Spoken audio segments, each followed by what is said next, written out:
asalaamaaleykum waa Sénégal asalaamaaleykum doomi Sénégal fépp fi ngeen mënti nekk ci àddina bi ñu ngi leen di nuyu ñu ngi leen di ziara tey dellusiwaat nañu encore ci l'affaire Jean-Claude Logé parce que dafa am ay ramifications Jean-Claude Logé bi ñu leen di fàttali mooy citoyen belge boobu nga xam ne jóge na Belgique keroog bi mu dajee ak Sénégal ca 2011 la ne réew mi laa bëgg a jeexale sama àdduna fii laa bëgg a faatu bu ma yàlla di jëlit bëgg naa ñu rob ma fii 2011 mu ngi àndoon ak benn soxna boo xam ne gannaaw bi Jean-Claude Logé séyoon ak jabaram bu njëkk lu mat ñeent fukki at ak juróom ñett dafa tase ak kii yi wax Huguette Elzocht Svena parce que bu ngeen dégloo ci reportage bi di ngeen dégg ñenn ñi naan Svena waaye turam dëggantaan Huguette Elzocht la moom it belge la tase ak Jean-Claude 2011 ñu daal di ñëw Sénégal 2013 gannaaw bi ñu delloo Belgique ñu sëy Jean-Claude Svena boobu la àndal indi ko Sénégal fële ci Cap Skirring ñu jënd fa ay domaine Jean-Claude jënd fa ay bien indaale soxnaam yéeneem moo doon mu dund li desee adunaam fii waaye soxna si di Svena Huguette Elzocht amoon na yéene histoire boobu tey moom lañ leen fas yéene nettali. waaw man la Moussa Ndoye maa ngi dëkk Dakar donc doon liggéey ak Svena mi ngi ma jëlee Dakar indi ma Casamance Cap Skirring may liggéey ak moom donc bi ma commencé liggéey ak moom mi ngi toll ci 4 ans 2018 ba léegi maa ngi liggéey ak moom donc ci biir liggéey bi ma doon liggéey donc kër gi lépp donc affaire fitna rek moo fi amoon ci biir kër gi donc ku ñuy wax Jean-Claude Logé jëkkëram moom la amal problème donc problème bi ñu am yàgg na trop donc fexe na def le tout pour jéem a faagaagal jëkkëram parce que nee na jëkkëram daf ko bëgg a rey mais man gisuma loolu. maa ngi tudd Célia Georgette Diatta dëkk Casamance di liggéey kër Jean-Claude Logé tey sama teewu tey fii muy maanaam mbirum Jean-Claude def naa ñaari at ci këram ba ma commencé liggéey ci moom ba tey ñaari at ba may commencé këram fekk na ñëwagul mi ngi am problème nekk Belgique mais day woote téléphone di wax ak ñun ba bis ma laaj ko ma ne ko yow lu tax doo ñëwaat Sénégal mu ne ma dama am problème boobu may dégg ay rumeur nit ñi di wax yàlla def balaa muy ñëw ñu waxtaan ci téléphone mu ne ma yéen de amoo chance ñu xamante ma ne ko yow nga yaakaar ne doo fi ñëwaat mu ne ma du ma fi ñëwaat ndax dama am problème ma ne ko bu dee kër gi yaa ko moom yaa ko jënd sa xaalis bu lew di nga tegaat sa tànk Sénégal sa problème nag xaw ma lan la mais saa su may def samay prière dama la ciy boole samay ñaan ndax sa kër laa nekk te ñàkkuma dara ñëw naa ci kër gi mu mel ni sama kër laa nekk musuma dégg ci lu bon ci yow ndax man secrétaire am moo ma embauché. Je vais essayer de vous la résumer parce que c'est une affaire complexe et je sais qu'on n'a pas le temps d'en parler complètement, ce n'est pas possible. En fait, c'est l'histoire d'un homme âgé puisque je suis un homme. li ma leen nar a nettali histoire mag la boo xam ne am na juróom-ñetti fukki at te takk benn jigéenu tubaab il faut ma insister wax la ni jigéenu tubaab la du nit ku ñuul ki ma takk tubaab la te 2013 laa ko takk jigéen la boo xam ne moom a gën a féete ndaw boo xam ne da doon aventurier la jigéen la boo xam ne daf ma sàcc mu jaarloo ma woon ma àddina ni dof laa dof bu dangereux ci ay uti ay kayiti ki tàppale yoo xam ne mësuta am pour wane ma ne dama dof muy ay faux kayitu tàppale jigéen boobu dafa jënd ay lu bëri loo xam ne ak sama xaalis la jëndee bien yooyu mu jël fexe ba binde ko ci turam alors que sama xaalis la mu vidé samay compte bancaire ak xaalis yoo xam ne mënu ma leen ko wax ndax lim yu takku la te jigéen boobu dafa jël séquestré nangu xale bi nga xam ne maa ko adopté fii ci Sénégal. maa ngi tudd Marie Dani Gomis dëkk fi Casamance ci village bu ñuy wax bu Côte Djembarin ci Zivena laa doon liggéey Moussa moo ma fa boole ak moom ma fa doon liggéey waaw mais Dakar lañ nekkoon ci quartier bu ñuy naan Maris ma yore fa doomam nag ma koy gunge mu dem jàngi mais Zivena nu mu meloon ak doomam baaxul dafa yàq doom bi complètement moom mi ci boppam sax moom Zivena alcoolique la day naan depuis 19 heures lay commencé naan ba 5 heures du matin mu door a dem tëdd mais heure boobu muy commencé naan day commencé di saaga waa immeuble bi ba ñëpp xam ne am na beneen tubaab bu fa nekk tubaab boobu day saagaate rek day taxaw ci kaw balcon bi di leen yuurundu di leen saaga ak nu mu yoree woon tamit xale bi baaxul parce que du veiller ci éducation am xale bi bu demee jàngi bu wàccee du ko contrôler ba xam mu ngi jàng walla jàngul parce que moom heure bu muy wàcc day fekk femme bi mu ngi nelaw parce que guddi gi du ko nelaw da koy naane bu bërsët waaw léegi bërsët lay commencé nelaw heure boobu noonu du jël du am temps pour xool xale bi ba xam mu ngi jàng walla jàngul. dégg ngeen ko ci kàddu yi nga xam ne dellu si nañu ñu di leen wax xale bu tudd Alice Logé Alice Logé dafa mas a nekk ci plan wu ki nga xam ne mooy Huguette Elzoct depuis ci njalbeen wax naa leen ni 2011 la ñu yegg ci Sénégal 2013 la ñu sëy daati ñëw fële ci Cap Skirring jënd li nga xam ne mooy seen kër noonu la ku jigéen ki xalaat gannaaw plan bi mu bëgg a tëral bëgg na Jean-Claude Logé alal ju mu bàyyee Belgique mu mën a teg loxo ci loolu mais teg loxoom ci li nga xam ne mooy alal ba ci Sénégal tax na mu dem ci dëkk bu ñu naan Cabrousse gis fa benn xale bu ndaw boo xam ne baayam génn àddina mu nekk ak yaayam Edith Diatta la tudd Edith laaj nañ ko mu témoigner ba sonn nee na dina dem gendarmerie dem na ci huissier de justice xeex na ba sonn mais moom mënul jàkkaarloo ak caméra wax waaye li mu wax mooy dañ ko ne woon seen kër dafa am place Huguette ak Jean-Claude Logé bi ñuy sëy ci 2013 ñoo ànd ñëw këram ne ko suñu kër dafa yaatu bëgg nañu xale bu mel ni sa bos mu mën a am opportunité nekk fa ñu yar ko noonu la leen joxee doomam ay quelques jours après ñu woo ko ay avocat wala ñu mel en tout cas ay sénégalais ñoo ko signaloo ay kayit li mu ci xamut mooy kayit boobu ca gannaaw sax mel na ni adoption pleine et entière la mu mel ni dañ ko signaloo kayit yoo xam ne nee na joxe na doomam pare na ca doom ji donc doom ji léegi doomu kii di Huguette Elzoct la comme ni ma leen ko waxee Huguette l'objectif bi mu am bi muy adopté xale bi moo di mu fexe ba bàyyiwuloo ko Jean-Claude Logé bu ko defee suba mu ne xale bi mën na doonu Jean-Claude te man may yaayam tey juróomi at yaay ji di Edith Diatta mënut a fexe ba teg bët ki nga xam ne doomam la xeex na def na lu ne saa yu demee gendarmerie mënuñ ca dara te xamal nañ ko ni loolu sax la ñu dugal ci boppu xale bi ni ki sa yaay jaay na la tubaab bi mooy yaayam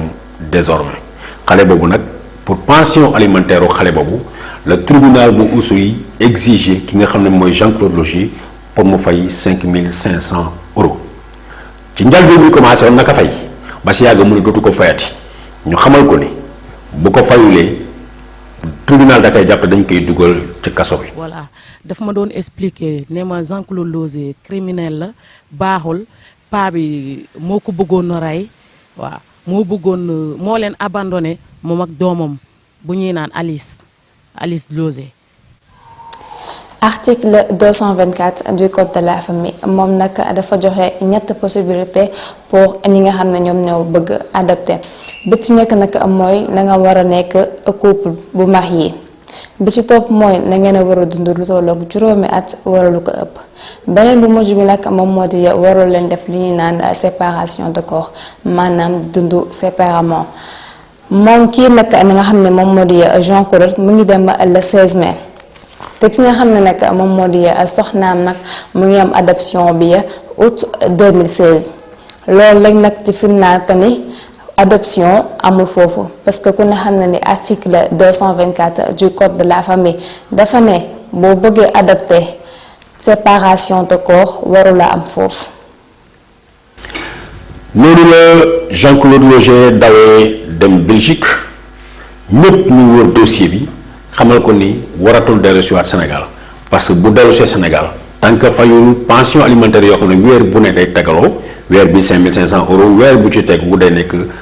11000 euros ainsi de suite ñu ne tant que fayul xaalis boobu bu ñëwee Sénégal dañ koy tëj kaso mu ragal tiit parce que mag la boo xam ne 76 ans la am juróom-ñaari fukki at ak juróom-ñaar mënut a xalaat ñu koy dugal ci kaso bi ci diggante bi biñ ko tëbalee rawale ko tiital ko ba du xalaat a ñëw Sénégal lépp li nga xam ne bàyyi na ko Sénégal muy ab bateau muy ab fondation muy ay kër muy ay biens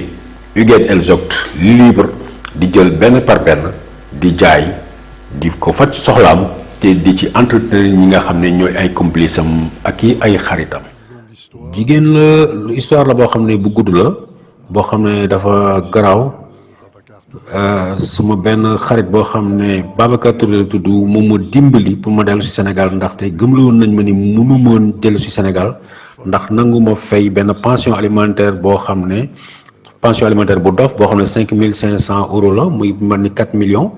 ci lim ma sàcc yëpp dama ne woon dootuma ko fayati pension alimentaire yi ñu gëmloo ma ni boo ko faylee doo ñëwati Sénégal dina la jàpp ci kaso bi Babacar Touré nag ak ay xarit ñu ma gëmloo ni mën nga dellu si Sénégal te boo dellu si Sénégal nga xeex nga laaj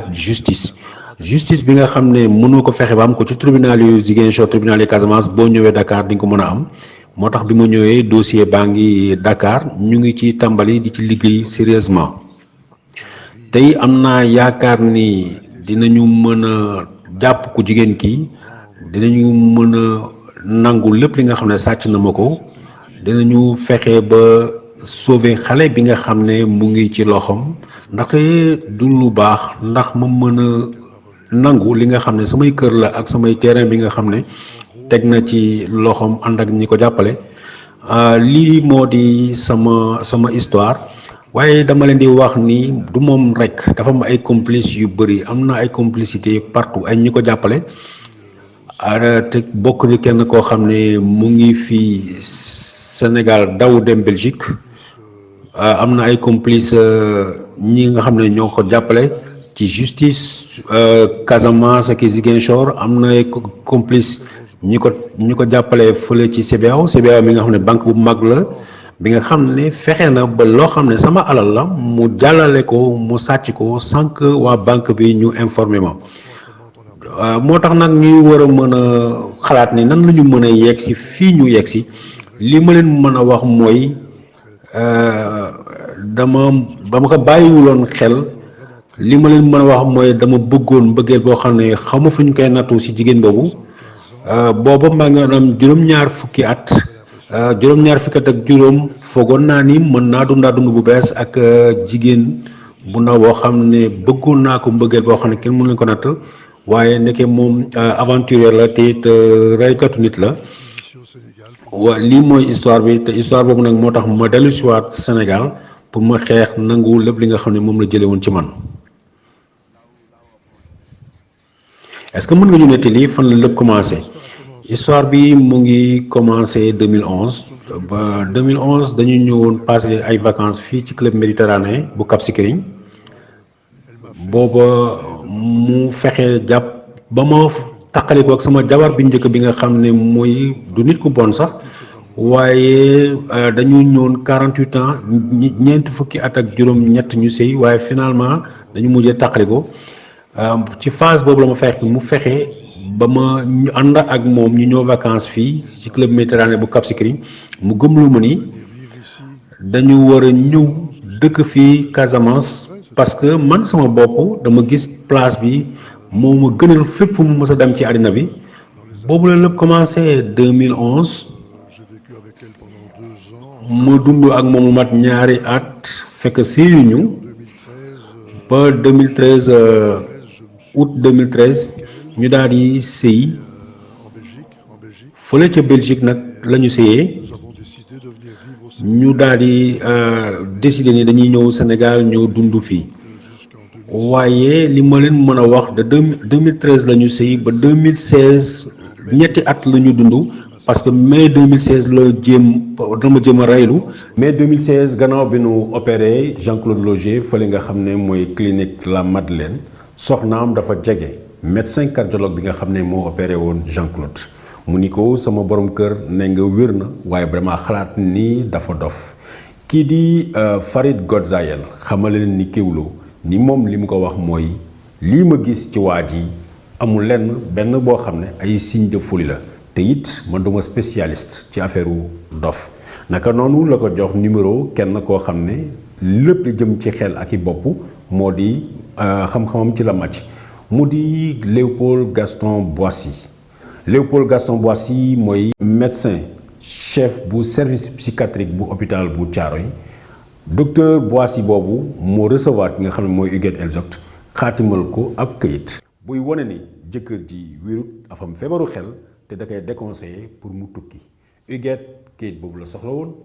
daal di jël këyit boobu ñëw Ziguinchor fi nga xam ne Jean-Claude Loger mu ngi am benn compte bancaire boo xam ne c'est logé à la CBAO Ziguinchor lu mat 2 millions d'euros bu ñu koy xaatim mooy lu jege 2 milliards francs CFA ku jigéen ki ñëw jël lépp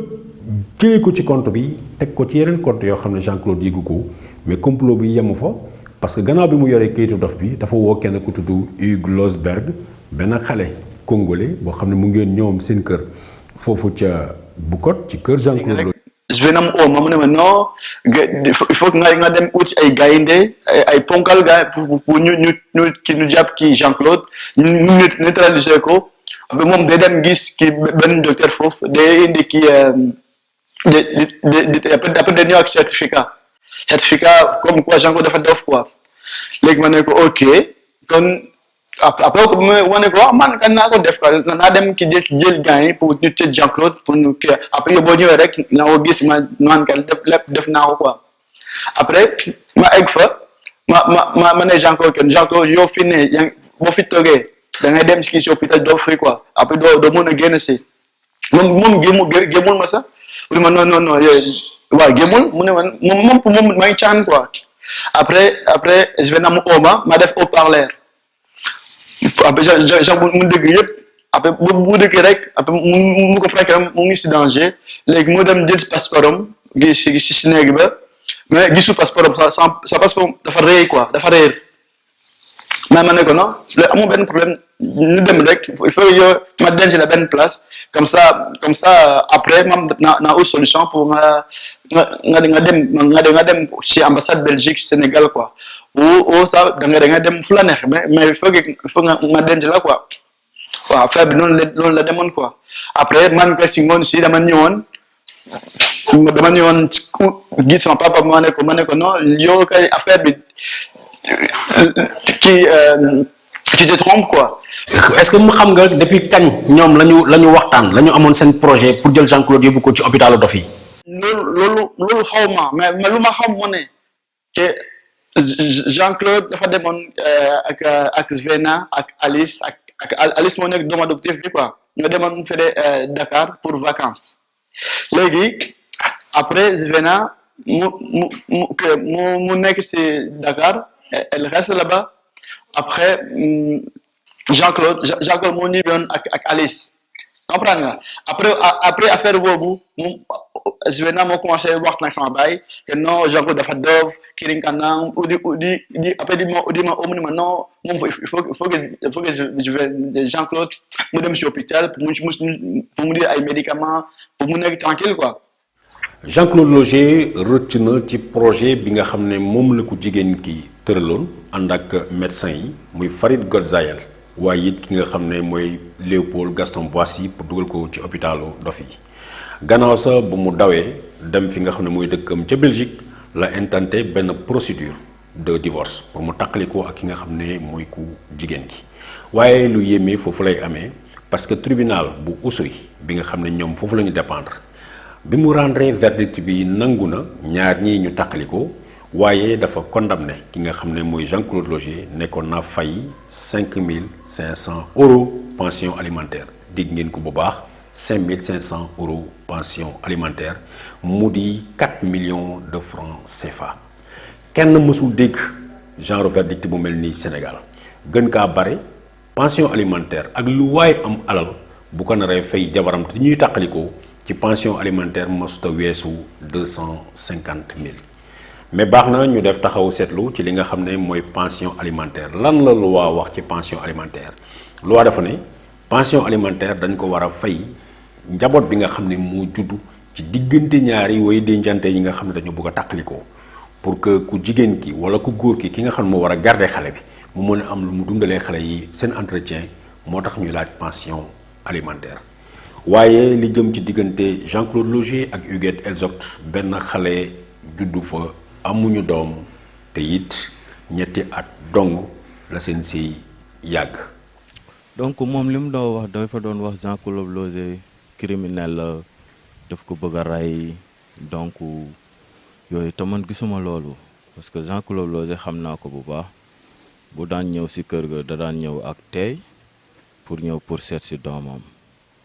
waaw loolu moom xam naa ko si moom kenn rafetluwu ko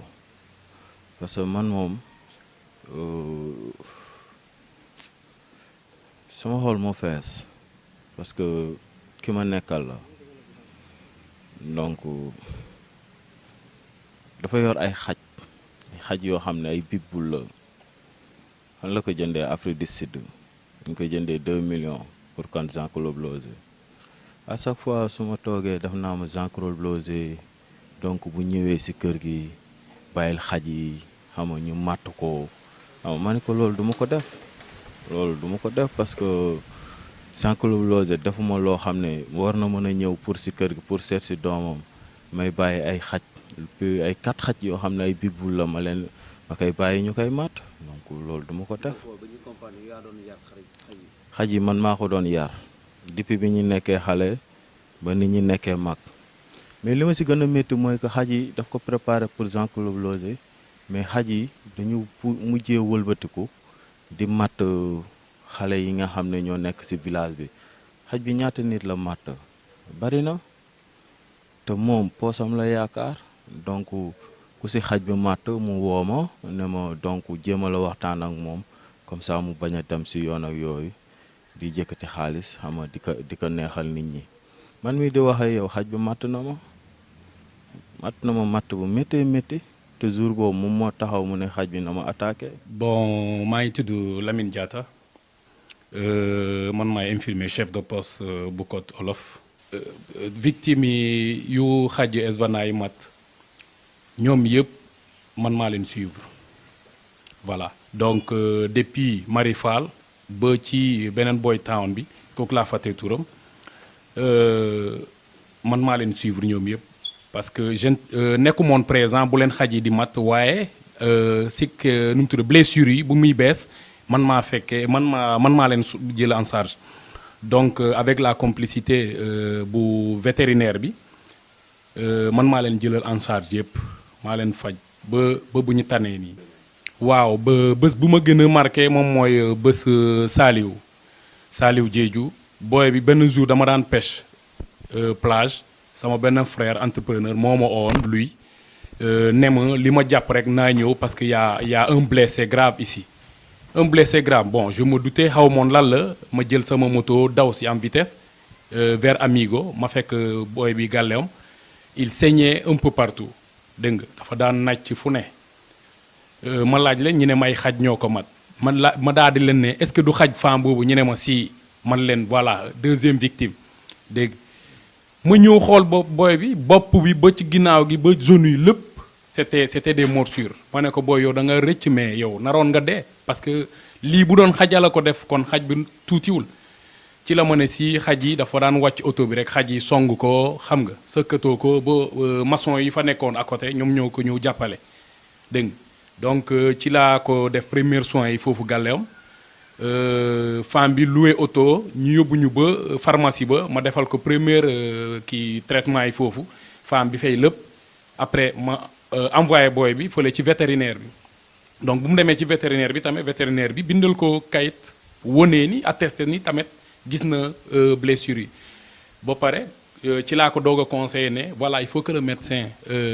chef de district mu gis ko mu mun ko defal certificat médical yooyu yëpp bu mu ko defee ñëw na wën ma ko man mii maa ko jëloon sa ay photo WhatsApp ma envoyé ko lépp xaw ma ndaa photo kii na ko am déet. maa ngi tudd Salif Diédhiou. ok début bi beneen femme moo ma boole woon ak moom dafa ne dafa soxla ay liggéeykat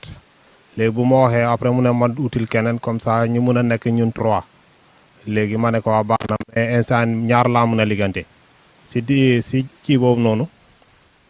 boo wax sama mag bi mu ne léegi bu ñu yeggee foofu premier jour bi moo ñu ñëw jëli mu dem wàccee ñu foofu këram si deuxième jour bi premier jour bi daf ñu yóbbu mu egga mu ne ñu nañu moytu xajom yi parce que miinuñu kenn moom rek la ñu miin ñu ne ko waa dëgg la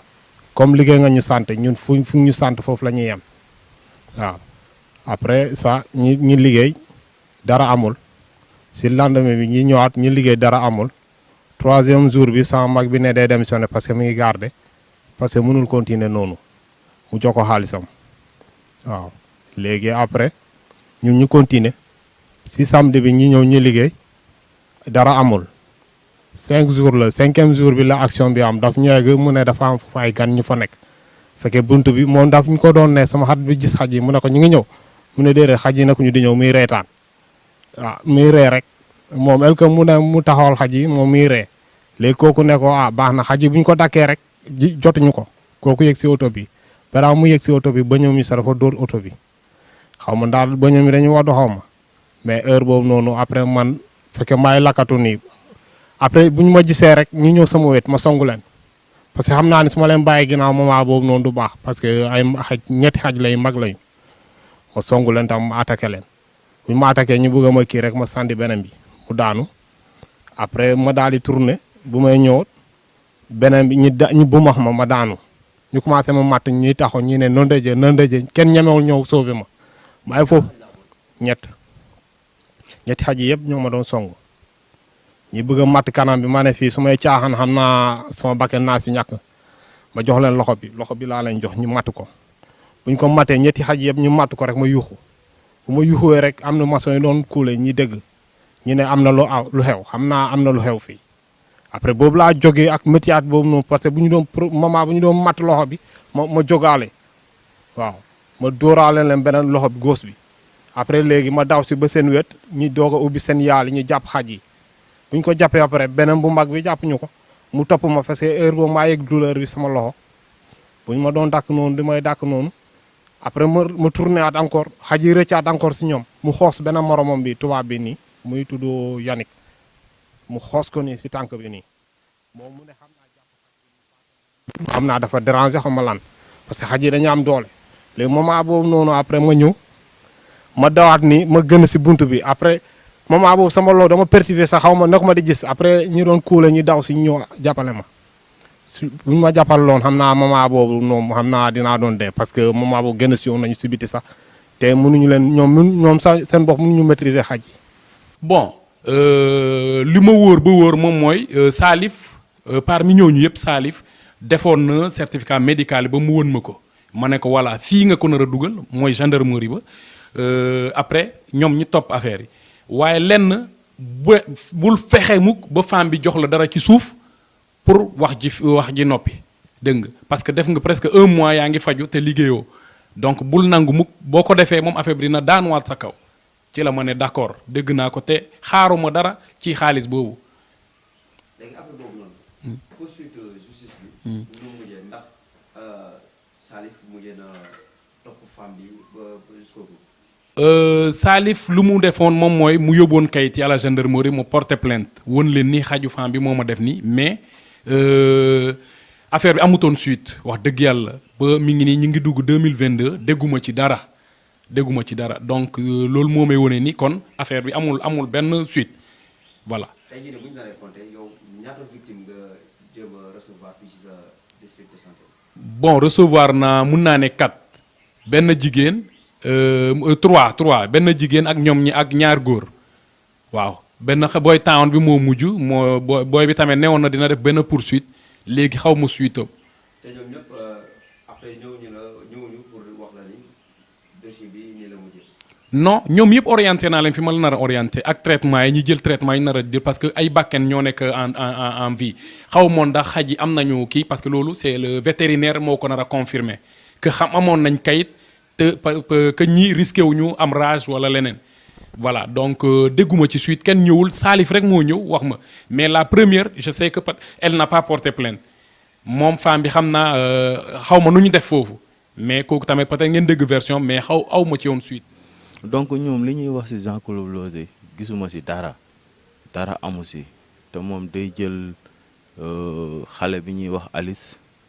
di ko mbuboo naan xale bi Jean-Claude Lozé bëggul xale bi nangam en fait moom moo bëggul xale bi moom moo jël xale bi pour xeex ak Jean-Claude Lozé parce que bu dul xale bi dong moom xam na ne moom doo am dara voilà. lan nga yaakaar ni fond bi moom moo ko may doole pour mën a réagir ainsi. mooy xale bi moo ko may doole day mujjee jël xale bi di ko xeexee comme ça nga xam ne suñ ko woowee danaan xale bi Jean-Claude Lozé yónnewu ko ki dundam defalu ko dara te au fait que Jean-Claude Lozé doomam rek la bëgg parce que bi mu demee tribunal loolu suma kanam tribunal may na ko mu ñëw pour di xool ci doomam par week-end mais avant muy ñëw rek loolu histoire la ci biir kër gi fu nekk la ñuy monter caméra pour jéem a takkal Jean-Claude Lozé mais loolu yëpp doo am Jean-Claude Lozé bu ñëwee day toog man maa koy accueillir ci biir kër gi mu toog jël temps waxtaan ak doomam ba pare mu dem ñibbi dafa créer benn histoire moom nee na Jean-Claude Lozé dafa dof mais Jean-Claude Lozé doful moom mooy dof moom mooy alcoolique bu bon la. léegi bu ñu doon rey mu commencé di saaga parce que jour boobu moom alcoolique la dee naan effectivement di commencé di saaga di wax Jean-Claude Lozé bandi la criminel la daf leen bëgg a rey waaw même bu ñëwee man mii sax mun na ma rey muy wax léegi xale bu jigéen bi mooy doomam Alice ne ko arrêtel di saaga sama papa parce que sama papa nekku fi waxu la tudd la defu la dara kon arrêté di ko saaga xale bi mer nag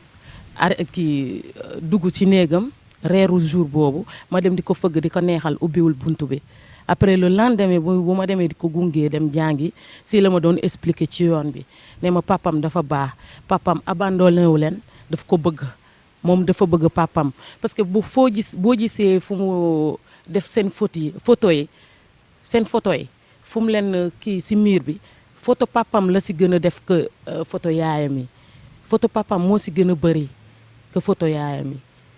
te boo gisee tamit Juvéna yore Alice c'est par intérêt pour comme ça Jean-Claude Lozé à chaque fois mu koy envoyé xaalis intérêt moo tax mu yore xale bi mais man daf ma doon laaj ba xam xale bi bëgg na ko wala bëggu ko